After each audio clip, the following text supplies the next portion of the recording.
Hey guys, welcome back to another video and Happy New Year. And as you can see by the title, we're going to be upgrading the RAM capacity in my all-in-one. Because you can see down here, it's got a measly 8 gigabytes of DDR3 in a single channel. We'll be upgrading it to 12 gigs.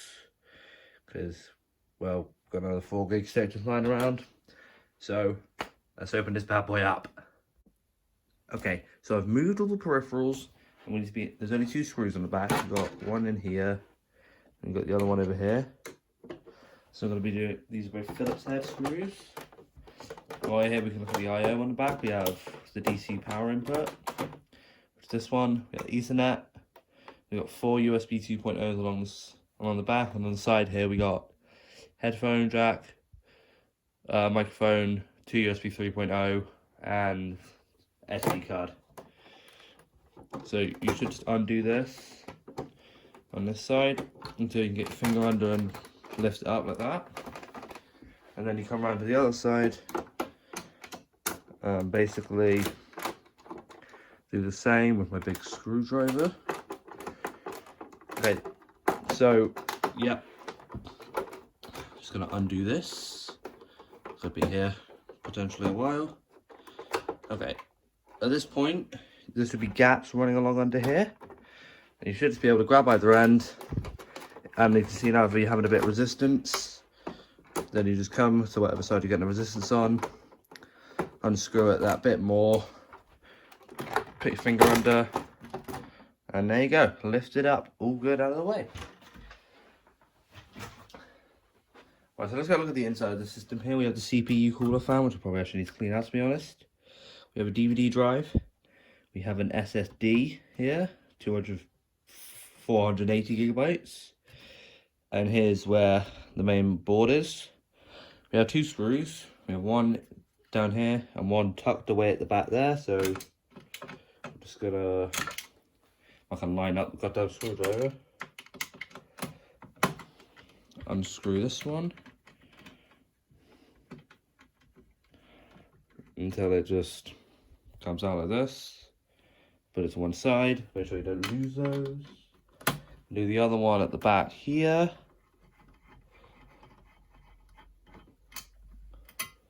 And you see we have the other one here. And now this should lift up to the side. And you should just be able to, don't worry about that clicking, I have done this before. Cool. And now here we have the main board. You can see we got 1 stick of RAM. We have a 8 gigabyte stick.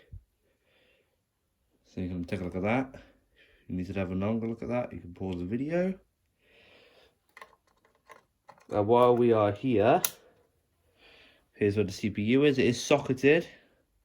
For an all-in-one, I do find that quite surprising, but still. Here we have the SATA cable, power cable for the DVD drive, and all these other cables. And with the spinny fan. Up here we have the Wi-Fi card. And you can see here we have the rest of the I/O. And then I think these are the audio speakers. Correct me if I'm wrong there. But now we're simply going to put in our new stick of RAM. This is a 4 gigabyte, 1600 megahertz DDR3 stick of RAM. So as you can see, we're just going to push it in and hear that click. If you don't hear that click, you haven't socket it in properly. Then just to make sure you give it a little push. Both of them, you might not do that. I do that though. Then we bring back our cover. Drop it. That's got to begin to be like Linus Tech Tips, dropping absolutely everything. So now we have the thingy. Now we have the motherboard cover on. We now screw these screws back into place.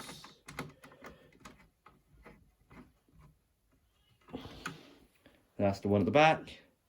Now we're going to chuck in the one at the front down here. And drop it. Don't actually, disclaimer, do not actually drop it or lose it. This could cause a few problems if you drop it. Right. So I'm going to screw this back in. Now down here, where I'm pointing this, there's a little gap which goes down somewhere. Make sure you don't lose the screw down there. Whatever you do, do not do that. So now we bring back our main cover, which is here, and we put it on the back first. Back means the top bit first. So then you go into the top two corners, push, go up until you hear the clicking, until you go all the way around and hear the clicking, and then you tighten the screws. Now, there usually is going to be a side gap about here. Same applies to the other side. You need to continue doing up the screws, which will resolve that issue. Just got to realign the camera a sec. So you just keep screwing it up. If you don't see it going down, then just give it an extra push, bit convincing, and it should fall right into place like it has on this side. It's not lifting up like it is over here. So we now come to the other side, give it that push just to make sure there's no issues, and then we screw it down. If you're getting a bit of resistance while you're doing this up, take your screwdriver out, make sure everything's down properly, because you could be cross threading, and then you never want to cross thread because that causes problems. And then lift up the stand, go under here, push, and there you go. That's your system reassembled. Now I'm going to boot it up, test to see if it works, and go into BIOS to check it's all detected. And I begin. Right, we've booted the system. As you can see, we have now got 12 gigabytes of DDR3 memory, and we're currently using 4.9 gigs, and we have 6.9 gigs left.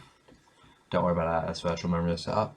Also here, my GPU, my CPU, I'm running a 4460T, and I've got a 480 gigabyte SSD. And anyway guys, thanks for watching this video. Please leave a like and subscribe. And next time I'm going to be adding